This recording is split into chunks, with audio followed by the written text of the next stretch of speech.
Milky way ছায়াপথে পৃথিবী থেকে প্রায় 12,000 আলোকবর্ষ দূরে অ্যাকুইলা নক্ষত্রমণ্ডল অবস্থিত। সেখানকার দারুণ এক ঘটনার খোঁজ মিলেছে। 2020 সালের মে মাসে জ্যোতির্বিজ্ঞানীরা প্রথমবারের মতো একটি গ্রহকে পর্যবেক্ষণ করেন। সেই গ্রহকে তার নক্ষত্র খেয়ে ফেলেছে। নক্ষত্রটি আসলে তার জীবদ্দশার শেষ দিকে ফুলে ফেপে লাল দানবে পরিণত হওয়ার সময় গ্রহটিকে গ্রাস করতে শুরু করে।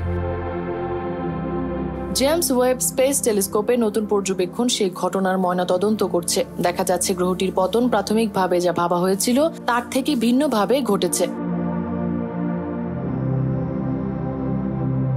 গবেষকেরা বলেছে, নক্ষত্র গ্রহের কাছে আসার পরিবর্তে গ্রহটি নক্ষত্রের কাছে ধেয়ে আসতে থাকে। সময়ের সঙ্গে সঙ্গে তা গ্রহকে কক্ষপথ থেকে গ্রাস করতে থাকে। নক্ষত্রের চারপাশে একটি বলয় তৈরি করা উত্তপ্ত গ্যাসের মাধ্যমে গ্রহটিকে ধীরে ধীরে গ্রাস করে ফেলতে দেখা যায়।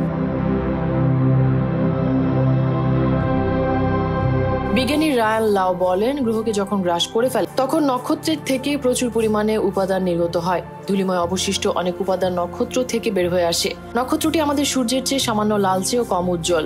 ভর সূর্যের প্রায় 70%। আর যেই গ্রহকে গ্রাস করেছে তা হট জুপিটার শ্রেণীর বিশাল গ্রহ।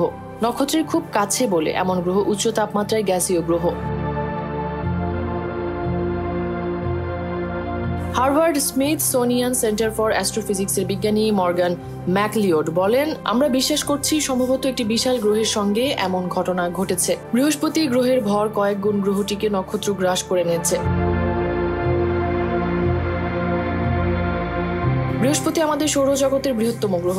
গবেষকরা বিশ্বাস করেন গ্রহটির কক্ষপথ তার নক্ষত্রের সঙ্গে মহাকর্ষীয় মিথস্ক্রিয়ার কারণে ধীরে ধীরে পরিবর্তিত হয়ে যায়। পরে সেই গ্রহকে গ্রাস করে নেয় নক্ষত্র।